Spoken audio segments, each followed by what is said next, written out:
Welcome back, adventurers, to Outline or Not to Outline. That's the D&D question, and that's what we're going to be talking about today. Let's talk about this. So, outlines. First of all, some of you were straight up saying that knowing where the story is going means the players can just go home because the story's already done anyways. If you are relying 100% on your players to tell the story, why are you even there? They can just take over and improvise with each other and just have the rulebook in front of them to reference. Now, for those of you in the you shouldn't have a prepared story camp, please explain to me what the purpose of a D&D module adventure is then.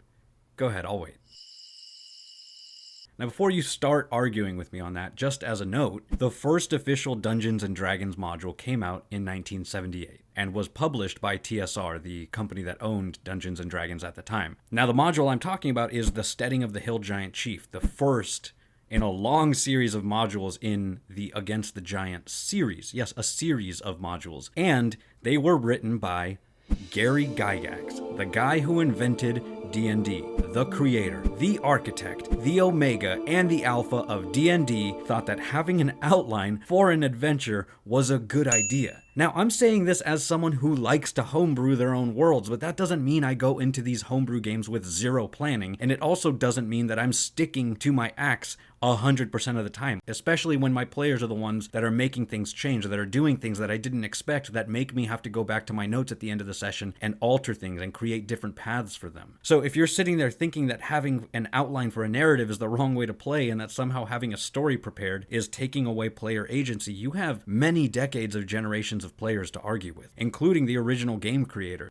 Now, there were other people who mentioned that it was less fun if you already knew where the story was going because it takes away the player agency, and I disagree. I think that player agency is important and should become part of the outline. You should be making changes as a DM. Period. If you aren't making changes to your story, then you're not listening to your players, and part of good role-playing is the shared storytelling experience. This is the point of the whole video.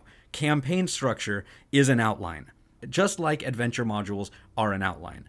The story will probably change. If you want to use the text blocks in the modules, use them. If you want to improvise, improvise. If you want to create your own world and tell your own story, do it. At the end of the day, what matters is that you and your players are on the same page. That is all. Having a 3-act structure or having an outline is not railroading. Having a 3-act structure and forcing your players to go down a path they didn't choose or making them feel like they have no choice no matter what, that is railroading. So what do you not do with an outline? Well, you shouldn't use those as the only tool for the games, and if you want to do that, then that's fine too. But when your players decide to align with the big baddie instead of fighting them at the end, figure out how to use that as part of the narrative. That is the ultimate player agency, outline or not. So really, when it comes down to what you shouldn't do with your outlines or what you shouldn't do with your prepping, the only thing that I can come up with that is the wrong answer is to not listen to your players. That's it. Because at the end of the day, no matter how much prepping you do, no matter how much outlining you do, no matter what structure you intend to use as part of your storytelling, whether that's a 3-act structure or an 8-beat story or whatever, at the end of the day, if you're listening to your players and you're making adjustments accordingly and you're altering the world according to their decisions, you're doing it right no matter how much prepping you do. All of that is to say that D&D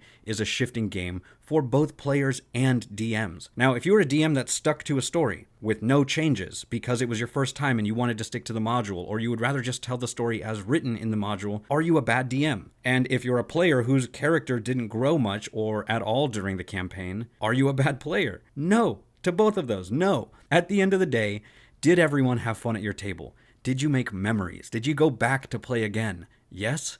Then great, you did it right. Everything else, how you prep, how much you prep, what you write down or what you don't write down, how much you rehearse, whether you use an outline or not, none of that matters as long as you are having fun. And if you think that somehow someone that preps more than someone else is a worse DM simply because they have an outline, then you missed the whole point of D&D, which is all about coming together with friends, taking time once a week or once a month or whenever you can, sitting down and making memories.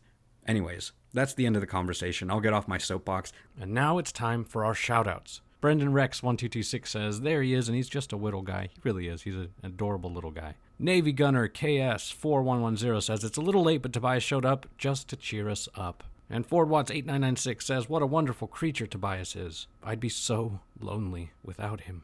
Now, if you were paying attention in today's video, leave a timestamp in the comments down below with where you saw Tobias, and you just might get shouted out in the next video. That's how this works. It's a thing. Leave in the comments down below, do you just wing it at your table? How much do you prep? I'm genuinely curious. Leave it down in the comments below. I really want to read through those. As always, thank you for watching. Forge on, my friends, and we'll see you next time, adventurers.